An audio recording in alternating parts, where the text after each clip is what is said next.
Hello students, welcome to BQ pharmacy academy. आज के इस वीडियो लेक्चर में हम सोशल फार्मेसी के कुछ इम्पॉर्टेंट क्वेश्चंस देखेंगे जो कि एग्ज़ाम पॉइंट ऑफ व्यू से बहुत ज़्यादा बार पूछे जाते हैं।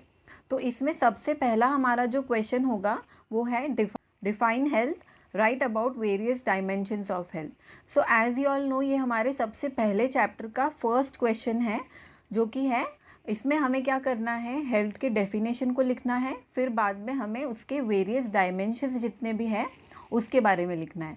आपको एग्ज़ाम के टाइम पे ये एक बात याद रखना है कि अगर जो क्वेश्चन है वो 3 मार्क्स के लिए आया है तो आपको मिनिमम 1.5 पेज जो है वो फिल करना होता है, आंसर को लिखना होता है, उसके बारे में सारे डिटेल्स आपको भरने होते हैं। एंड अगर जो क्वेश्चन है वो 5 मार्क्स के लिए आया है, यानी कि जो ब्रीफ आंसर के लिए आया है कोई भी क्वेश्चन, तो उसमें आपको मिनिमम 2.5 पेज यानी कि 2.5 पेज पूरा फिल करना होता है। इस तरीके से आपका जो भी क्वेश्चन रहेगा वो जिस भी मार्क्स के अकॉर्डिंग रहेगा उतने मार्क्स का आपको आंसर एक्सटेंड करके लिखना होगा। सेकेंड हमारा जो क्वेश्चन है वो है define family planning, right various types of contraceptive methods. यहाँ पे आपको फैमिली प्लानिंग क्या होता है उसके बारे में कुछ लाइन्स लिखना है। देन जो कॉन्ट्रासेप्टिव मेथड्स हैं हमारे, वो कौन कौन से टाइप्स के हैं और उनमें क्या क्या आता है। फॉर एग्जाम्पल, अगर ये 5 मार्क्स के लिए पूछा गया है ये दोनों क्वेश्चन साथ में, तो उधर आपको जितने भी कॉन्ट्रासेप्टिव मेथड्स होते हैं उसके बारे में चारों क्लासिफिकेशन पार्ट्स उसके लिखने हैं, एंड उसके अंदर और कितने टाइप्स आते हैं उसके बारे में आपको शॉर्ट में डिटेल में एक्सप्लेन करना होता है। देन हमारा जो नेक्स्ट क्वेश्चन है, write the importance of breast feeding and give short note on mother's health. यहाँ पे आपको जो ब्रेस्ट फीडिंग का इम्पॉर्टेंस होता है उसको आपको ब्रीफ में लिखना है, और मदर का हेल्थ क्यों इम्पॉर्टेंट है उसके इम्पॉर्टेंस के बारे में आपको यहाँ पे शॉर्ट नोट में लिखना होगा। Then right prevention methods of environmental pollution due to pharmaceuticals. तो यहाँ पे आपको पहले तो एनवायरमेंटल पोल्यूशन कैसे होता है ड्यू टू फार्मास्यूटिकल्स, ये आपको वहाँ पे रीजनिंग देनी है। एंड देन आप जब भी इसको अटेंड करेंगे तो पहले रीज़न दीजिए, उसके बाद में इसको प्रिवेंट करने का क्या तरीका होगा उसके बारे में आपको वहाँ पे डिटेल में समझाना है। एक बार आपने रीजनिंग दे दिया तो उसी से रिलेटेड आप उसके आंसर्स को बना सकते हैं। नेक्स्ट जो है, how to control suicidal behaviour in psychosocial pharmacy. यहाँ पे आपको सुसाइडल बिहेवियर साइकोसोशल फार्मेसी के इसमें कैसे करना है हमें कंट्रोल, उसके बारे में लिखना है। इन सभी क्वेश्चंस के जो आंसर्स होंगे, किस तरीके से लिखना है, कैसे लिखना है, इन सबको मैंने डिटेल में एक PDF के फॉर्म में बना के आपको डिस्क्रिप्शन के इसमें उसका लिंक दे दिया है, तो आप वहाँ पे उसको जाके चेक कर सकते हैं। देन हमारा जो नेक्स्ट क्वेश्चन है वो है define balanced diet, explain prevention of various types of nutritional diseases. यहाँ पे आपको सबसे पहले बैलेंस डाइट क्या होता है उसका डेफिनेशन अच्छे से लिखना है। फिर अगर आपको टाइम मिल पाया तो इसी में आप उसका कॉम्पोजिशन भी थोड़ा बहुत लिख सकते हैं। इसमें आपको प्रिवेंशन लिखना है various types of nutritional disease के, यानी कि कौन सी न्यूट्रिशनल डिजीज़ के वजह से, न्यूट्रिशनल डेफिशिएंसी की वजह से कौन से डिजीज़ हो सकते हैं, एंड उसको प्रिवेंट करने का क्या तरीका है, इसके बारे में आपको सारे डिजीज़ के बारे में, न्यूट्रिशनल डिजीज़ के बारे में यहाँ पे आपको स्टडी करना है। देन हमारा जो नेक्स्ट वन है, right a note on adulteration of foods and effects of artificial ripening. यहाँ पे आपको अडल्ट्रेशन ऑफ फूड क्या होता है, देन आर्टिफिशियल राइपनिंग के क्या इफ़ेक्ट्स हो सकते हैं, इसके बारे में आपको स्टडी करना है। देन हमारा जो नेक्स्ट क्वेश्चन है, right in short about drug food interaction with 3 examples.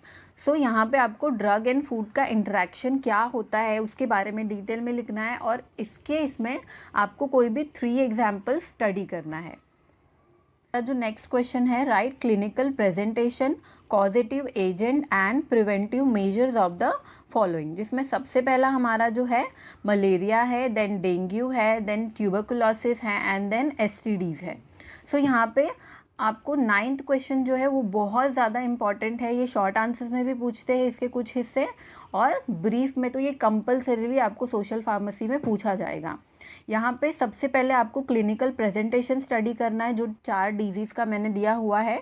और सोशल फार्मेसी में सबसे ज़्यादा जो मोस्ट इम्पॉर्टेंट पार्ट है वो है कॉजेटिव एजेंट। सारे डिजीज़ का अगर आप कॉजेटिव एजेंट पढ़ के रखते हैं तो वो आपको ऑब्जेक्टिव टाइप में भी हेल्प करेगा और शॉर्ट आंसर्स के इसमें भी हेल्प करेगा, और लॉन्ग आंसर्स में तो वो पूछा जाता ही है। तो सबसे पहला malaria, then dengue, then tuberculosis और एसटीडीज़, ये चारों के ही आपको सारे पार्ट्स जितने भी है, प्रिवेंटिव मेजर्स है उसके, और उसका कॉजेटिव एजेंट क्या क्या है, सबको आपको डिटेल में स्टडी करना है। ये सबसे ज़्यादा इम्पॉर्टेंट क्वेश्चंस है। देन हमारा जो नेक्स्ट वन है, name causative organisms of the following. उसमें सबसे पहले any five respiratory infection and any five intestinal infection. So यहाँ पे ये जो मैंने क्वेश्चन दिया है, ये अगर आपके पास प्रीवियस ईयर का क्वेश्चन पेपर होगा तो उसमें आप चेक कर सकते हैं। अगर आपके पास नहीं भी है तो BQ फार्मेसी ऐप करके आपको एक प्ले स्टोर पे मिल जाएगा। उस एप्लीकेशन में मैंने क्वेश्चन पेपर जो है प्रीवियस ईयर का, जो जैन 2023 में पूछा गया था, उसके सारे क्वेश्चन पेपर्स उसमें आपको स्टडी मटेरियल में मिल जाएगा। उसका लिंक भी मैं आपको डिस्क्रिप्शन में दे दूंगी। उसमें आप चेक कर सकते हैं कि जो ब्रीफ आंसर है, ब्रीफ क्वेश्चन पूछा गया था, उसमें एनीफाई रेस्पिरेटरी इन्फेक्शन आया हुआ था। सो इसमें आपको सारे 5 जो रेस्पिरेटरी इन्फेक्शन है उसके नाम लिखने थे, और सिर्फ उसके कॉजेटिव एजेंट लिखने की वजह से आपको 5 मार्क्स मिल रहा था। तो ये सबसे ज़्यादा इम्पॉर्टेंट क्वेश्चन है। आपको सिर्फ और सिर्फ इसमें उसके कॉजेटिव ऑर्गेनिजम्स के नाम को याद रखना था, जिससे कि आप 5 मार्क्स इजीली स्कोर कर सकते थे। तो यहाँ पे मैंने 2 दिया हुआ है। एनीफाई रेस्पिरेटरी इन्फेक्शन भी आप स्टडी करिए, और एनीफाई इंटेस्टाइनल इन्फेक्शन भी आप स्टडी करिए। देन हमारा जो नेक्स्ट वन है वो है enlist 3 national health programmes with 2 objectives each. So यहाँ पे आपको एनलिस्ट 3 नेशनल हेल्थ प्रोग्राम्स के बारे में करना है, यानी कि जो नेशनल हेल्थ प्रोग्राम्स है उसमें से किसी 3 के बारे में आपको स्टडी करना है, और उसके हर एक तीनों के ही 2-2 ऑब्जेक्टिव्स आपको याद रखने हैं कि वो जो भी प्रोग्राम है उसका क्या ऑब्जेक्टिव है। ऐसे आप 2-2 करके 3 प्रोग्राम्स कोई भी स्टडी कर सकते हैं इजीली। देन हमारा जो नेक्स्ट क्वेश्चन है, define pharmaco economics, explain application of pharmaco economic. ये हमारा सबसे लास्ट चैप्टर है इस सब्जेक्ट का, और ये सबसे ईजीएस्ट है। एक ही पेज का चैप्टर है। इसमें आपको सिर्फ और सिर्फ फार्माको इकोनॉमिक क्या होता है उसके डेफिनेशन को लर्न करना है, और उसके एप्लीकेशंस को आपको लर्न करना है। अगर इम्पोर्टेंस भी पूछता है एग्जाम में तो भी आप एप्लीकेशन को घुमा के लिख सकते हैं, बट ये एक ही क्वेश्चन आप रीड करेंगे तो भी वो चैप्टर के लिए इनफ हो जाता है। देन हमारा जो नेक्स्ट क्वेश्चन है, learn incubation period of few infections for objective type question. So यहाँ पे ये जो क्वेश्चन मैंने दिया है ये ऑब्जेक्टिव के बेसिस पे दिया है, कि जो क्वेश्चंस ऑब्जेक्टिव टाइप्स में पूछा गया था उसी से रिलेटेड यहाँ पे मैंने क्वेश्चन दिया है। इसके भी आंसर्स मैंने PDF लिंक पे अच्छे से दिए हुए हैं। यहाँ पे आपको हर एक जो भी इन्फेक्शन होता है, जैसे फॉर एग्जांपल पिछली बार HIV का इंक्यूबेशन पीरियड क्या था ये पूछा गया था। उस तो सिर्फ और सिर्फ वो जो क्वेश्चन था इंक्यूबेशन पीरियड ऑफ HIV, इसका सिर्फ वो कितने ईयर से कितने ईयर तक का था वो टाइम पीरियड आपको लिखना था, और उसके लिए आपको 1 मार्क्स मिलता है। तो यहाँ पे वो सबसे ज़्यादा इम्पॉर्टेंट हो जाता है। और कुछ ही थोड़े बहुत ही इंक्यूबेशन पीरियड्स है उसको मैंने लाइन से दिया हुआ है, वो आप स्टडी कर सकते हैं।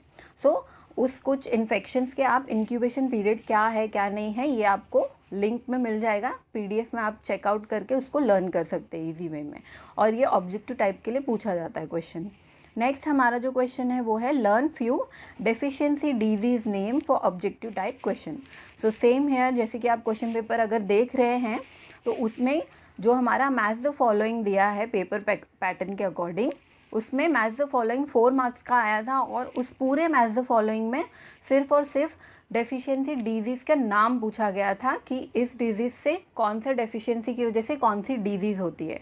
तो उसी डेफिशिएंसी डिजीज़ के नाम आपको कुछ लर्न करने हैं, उसका भी आंसर मैंने दिया हुआ है। नेक्स्ट हमारा जो लास्ट पार्ट है वो है importance of water and dietary supplement. So यहाँ पे आपको importance of water and dietary supplements के बारे में शॉर्ट नोट में स्टडी करके रखना है। होप आप लोगों को ये 15 क्वेश्चंस जो है वो समझ गए होंगे। अगर आप लोग ये 15 क्वेश्चंस भी करते हैं तो ऑब्जेक्टिव टाइप से लेके शॉर्ट आंसर, लॉन्ग आंसर सारे आपके कवर हो जाएंगे और इससे ज़्यादा इस पूरे सोशल फार्मेसी में आपको एक्स्ट्रा कुछ भी लर्न करने की ज़रूरत नहीं है। आप पासिंग मार्क्स के लिए और अच्छे स्कोर के लिए ये 15 क्वेश्चंस को रेफ़र कर सकते हैं। इसका आंसर आपको लिंक में मिल जाएगा।